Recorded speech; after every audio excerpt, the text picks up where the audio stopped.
Thank you and welcome to the show this morning. The topic this morning is the importance of African American history at the 21st century. And we have with us to talk about the importance of the African American history experience at the 21st century, Dr. EKSanford from Tennessee State University. And of course, Dr. Sanford, let me welcome you to the show this morning. And I know that you're no stranger to any members of our audience. You've been with us on a number of occasions. And I'm glad to have you here today to talk about the significance of the African American history experience at the 21st century. And so let's start off by having you to give us some information about your background, your education, and some of the things that were important in terms of leading you to us this morning, and then we'll talk about other things. Okay, well, thank you very much, and it's always a pleasure to be here.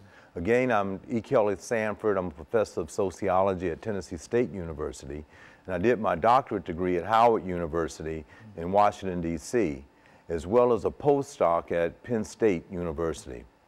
One of my positions that I've held in the past that I think is very significant and related to today's topic is being Director of Africana Studies at the University of Montana in Missoula, Montana, where there was a very strong aim at that university as one of its missions to understand the importance of African American and other minority groups' history.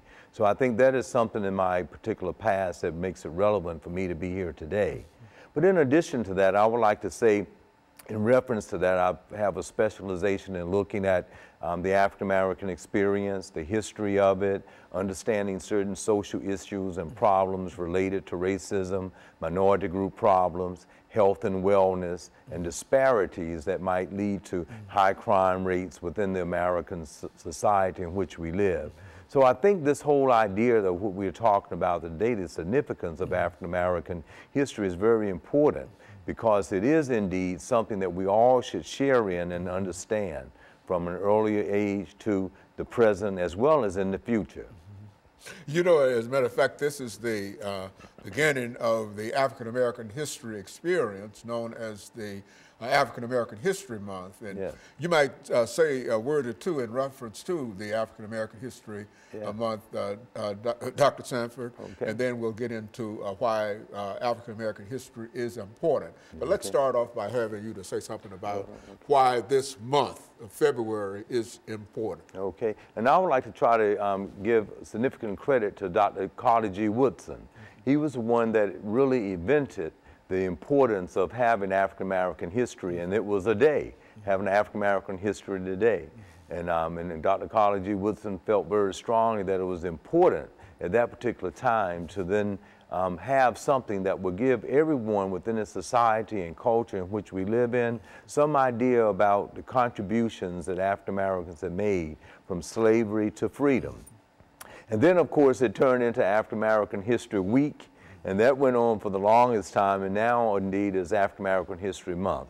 And in many institutions of higher education, many other industries, economic, business, they will give actually some significance and time to talk about the contributions of African Americans this particular month. And so it's very significant and important to do that.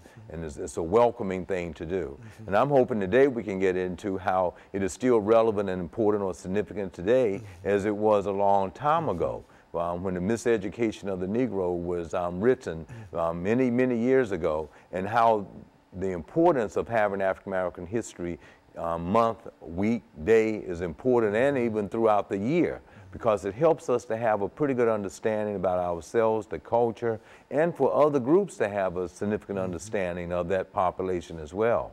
As a matter of fact, I think, as you mentioned, Dr. Carter G. Woodson believed that unless we had the understanding of all ethnic groups within the United States, we really wouldn't have a good understanding of what America is all about.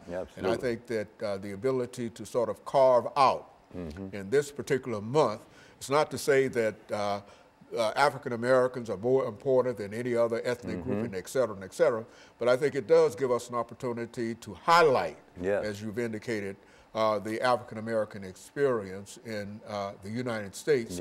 And I think, as you indicated earlier, from slavery to freedom. Yes. See, we were the only group that were slaves in a real sense in America. And so I think that our story is especially good. And so what we'll do, we'll take our first commercial break, and then we'll come back and we'll allow you to talk about the importance of the African American history experience. And we'll be back with our audience following this very, very short commercial break.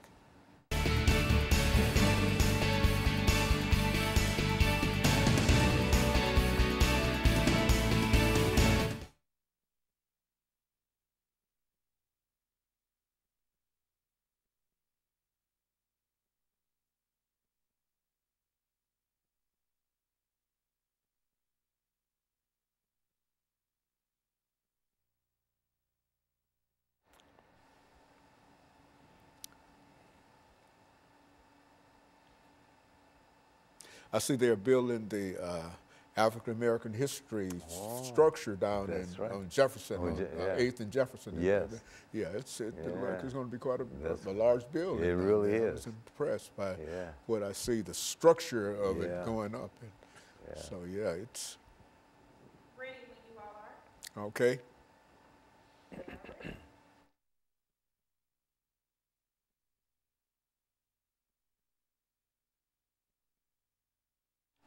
Thank you and welcome back to the second segment of the show for today. We're talking to Dr. E.K. Sanford, a professor at Tennessee State University, and he's giving us some information in reference to the significance of the African American history experience.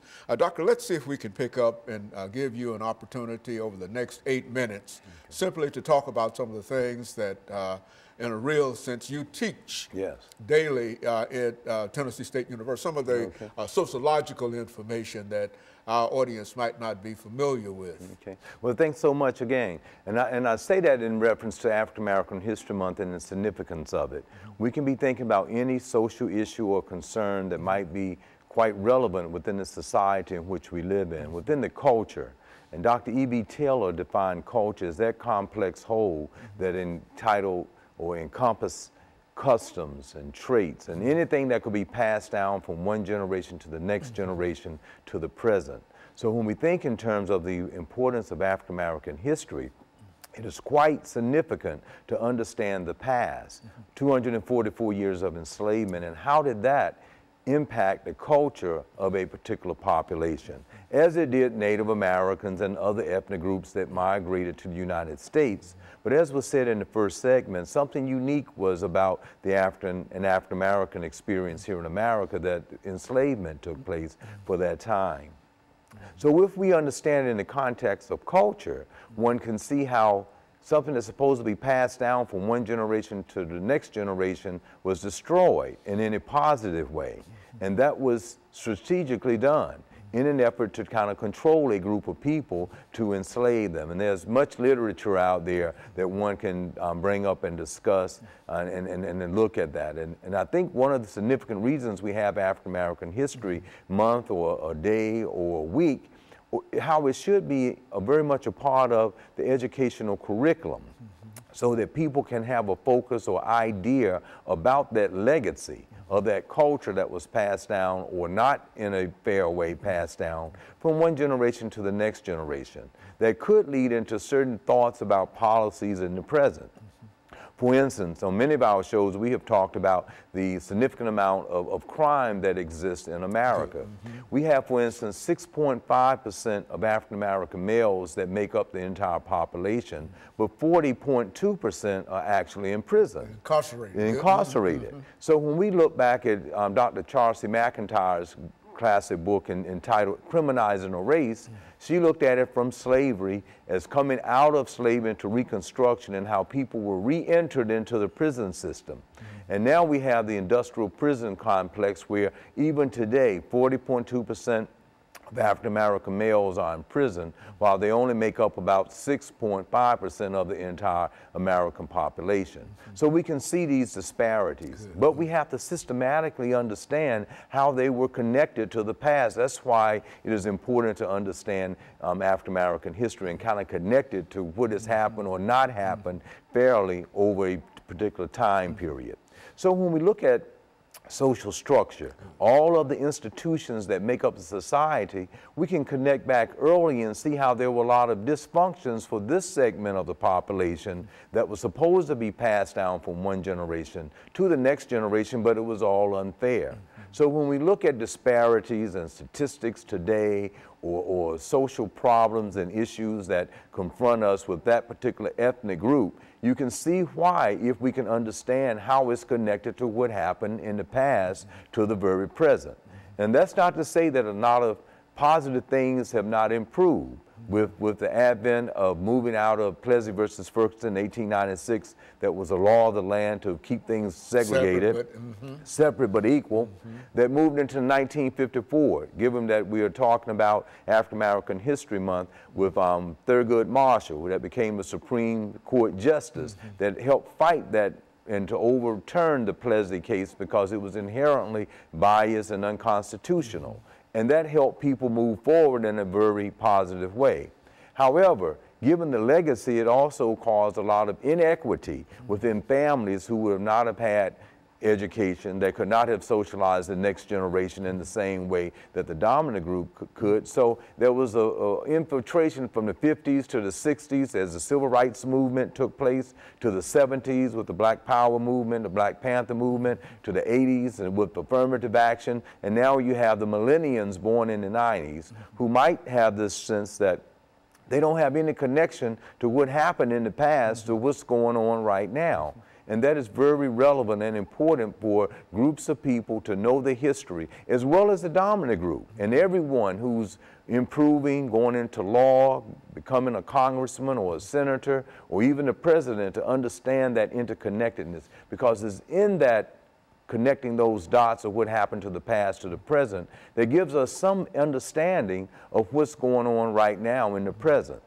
As a matter of fact, as you made those statements, I was thinking that that's essentially what Dr. Woodson was talking about, Carter G. Woodson was talking about. That is, unless we understand and we see the situation of Africans within the context of the American experience, then we really don't understand what America is all about. And I think that I like that statement, those statements there. Yes. And just go on and develop it as you so desire. Okay, and that's so true, but it's important not only for all ethnic groups, because when we talk about African American history, we're talking about a fairness within curriculum.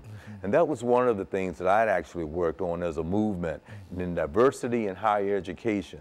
And that became institutionalized throughout America with the hopes that in elementary, junior high, high school, and curriculums in higher education would move toward much more information related to diversity among all ethnic groups. I teach a class that's called Minority Group Problems, where we can have a pretty good understanding of every minority group and what are some of the systematic injustices that might occur within the society that might prevent fairness. And some of this might be related to illness, health and wellness, such as obesity rates or heart attacks or high blood pressure. Some of those things can come from the invisible nature of oppression and cause depression and stress that might cause one ethnic group to unfairly have to experience it in comparison to another. We even look at social class differences, how you can have some who in the upper class and to the upper middle class across all ethnic groups that might have the systems that are present in society in a much fairer way, might have better health and wellness, while those in the lower class and in poverty might be born into a particular situation that would influence certain behaviors, and that behavior might lead to high crime rates, overweight and obesity, and deaths. Very good. And so what we'll do, Doctor, we'll take our second commercial break, and we'll be back with our audience following this very, very short commercial break.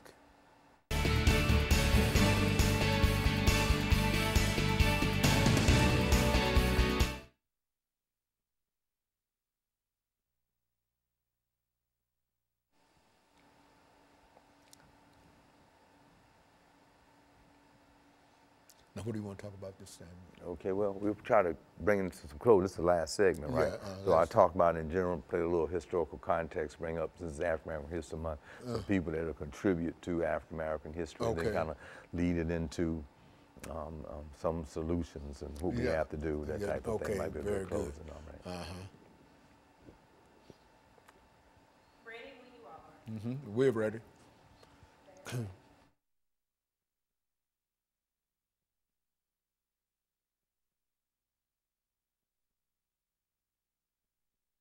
Thank you and welcome back to the final segment of the show for today. We're talking to Dr. E.K. Sanford from Tennessee State University, and he's giving us some information in reference to the significance of the African-American experience in American history. And I think, Doctor, you've already given us a good overview in terms of the experience, some of the experiences of the African-American in American history. And I think that one of the things that you talked about has to do with the institution of slavery. Yes. And as long as we understand, get a better understanding, we can understand some of the issues that Africans have to face and how we have been able to, overcome a number of things. Let's pick up where you would like to do in this last segment. All right, and I would like to try to suggest that there's a reoccurring pattern, I feel, of those millennials that are born into the 90s up to the present and coming forth. The parents have to be vigilant and understand that they need to try to help this generation and those to follow of the importance of understanding the history and the backdrop, if you will, of not only all ethnic groups, but African Americans in particular. And not only African Americans, but every group of people that live in America, even that come here, that should be something that is very significant for them to understand, because we were such a part of the very fabric of the development of American society. And we are the only ones that have been described as a peculiar people. That's right. You see, and slavery made that for us. Nobody else had to undergo slavery. Yeah, that's right. And since you brought that up, Dr. Kenneth Stamp has this excellent book that was entitled The Peculiar Institution. And in that piece, he talks about that whole idea of grabbing a group of people by the millions and bringing them and stripping them of their culture. And that's why I brought that definition of it up earlier, because when you take away the culture, you're taking away the very core of a group of people. But to control a group, that's what you would want to do. So this is still out there, and it's important for people to know it. Not only that group that millennials need to be refreshed on, but the dominant group needs to know it too. And only so you can have a decent conversation about the very fabric of it. Now, if we think in terms of Alex de Tocqueville, he had a classic piece that was entitled Democracy in America. And he was a French philosopher, and when he came to America, he thought that, hey, America had this great penal or prison system, and it was highly advanced in comparison to the, quote, old world at that time, France. But as he came to this country and was driving down in his horse and buggy and looked out the window, he saw people of African descent that were enslaved, in shackles, and working. And when he saw that and thought about oh my gosh, they have been here for hundreds of years, and there is still there, he reached in that classic piece that we would never reach a true democracy because of how it was founded on slavery. So when we look at some of the repercussions based on his philosophy and theoretical framework, we can see a lot of the inequalities that still exist today.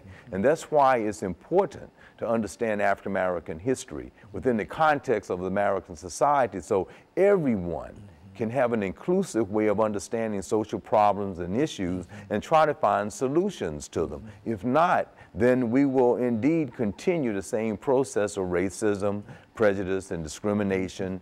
One segment of the population feeling that they are dominant over another one. Things in commercials showing inadequate type of fairness in actions and inclusiveness. So this is important. Coming out of the great W.B. Du Bois, when he said in the 19th century that the problem would be that of the color line. And we saw it in the 20th century. Now we're in the 21st century, and the color line is still a problem. Now when we link that to social class, we might find people might say, well, look, you had an African-American president, and there are people in Congress, and there are people that are doing well, even us, professors at an institution of higher education, but still I'm going back to the statistic that I started with. We make up about 6.5% of the population, about 40.2 are incarcerated. There's still a problem. when we see the reoccurring pattern of police brutality and shootings because of the subliminal nature of how they look at a suspect and think that they are something that needs to be shot and killed versus just taken in. These are things that we have to be able to understand the history and how did those thoughts and patterns subliminally get in our mindset about that. This is especially true when you start talking about young African Americans, you know, the young African American youth. Who face a real problem in terms of simply assimilating and being able to deal with some of the issues that many of us might have moved beyond. Not that we solved them, but we've moved beyond, but they now face them. The whole idea of Black lives make important, and Black life and all of those things.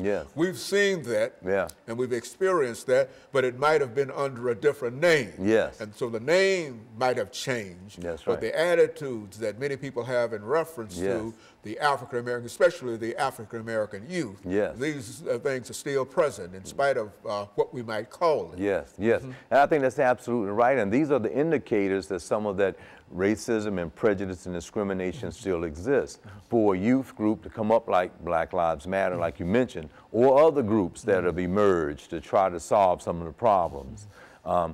I have a feeling, though, that we have even a deeper problem with a majority of people not being conscious that some of the ills are still there.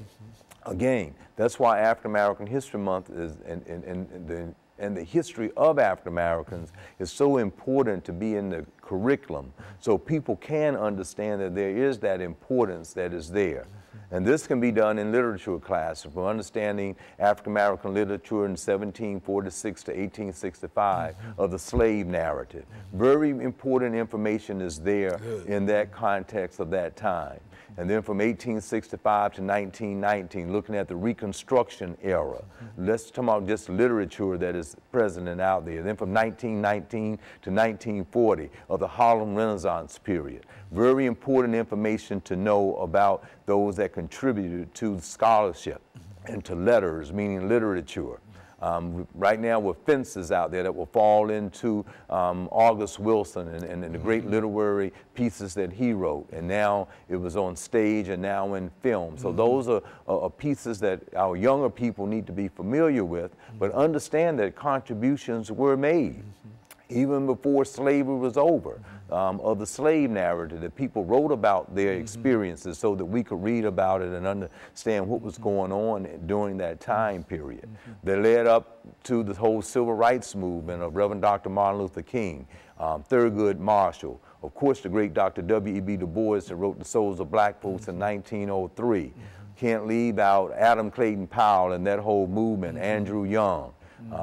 Even Charles H. Wesley, the great historian that wrote about the history of the African American experience. These are people that have contributed to the social change that we still are able to thrive, made changes for the betterment of others, but we have to know that history of them so that we can continue to move onward and upward. You know, Dr. Sanford, I think that the information that you're giving now is essentially the information that the two of us especially is familiar with. I mean, we know all about this, but so many of our young people. And I think that there's been a movement on the part of many people to think about perhaps avoiding or omitting this aspect of the African experience. As a matter of fact, when you talk about the institution of slavery, you've already indicated that we were there for more than 200 years. But in some of our textbooks, we don't even find that, that kind of experience. And I think the things that we're talking about today is important from the point of view of if people don't understand some of these things, then they really don't understand what America is all about. Do you? That's my point of view. That's it. That's it. And I'm thinking to develop solutions for problems that we have to do it with that theoretical framework of understanding the past. You know, some of the great social scientists have indicated that. great C. Wright Mills, and understanding the sociological imaginations, that we have to understand the past. We have to understand the biography, not only of the individual, but of the country, in order to see how things need to be corrected today. So yes, that's important, and we had to come up with a few recommendations, being inclusive with education, from in family development, from birth to age 2, from 2 to the 1st grade, through elementary, junior high, high school, if the curriculum was inclusive, if fair and support was given to an inclusive educational system so everybody could understand everyone else's culture and history. Very good. And of course, Dr. Stanford, let me thank you for bringing that excellent information by.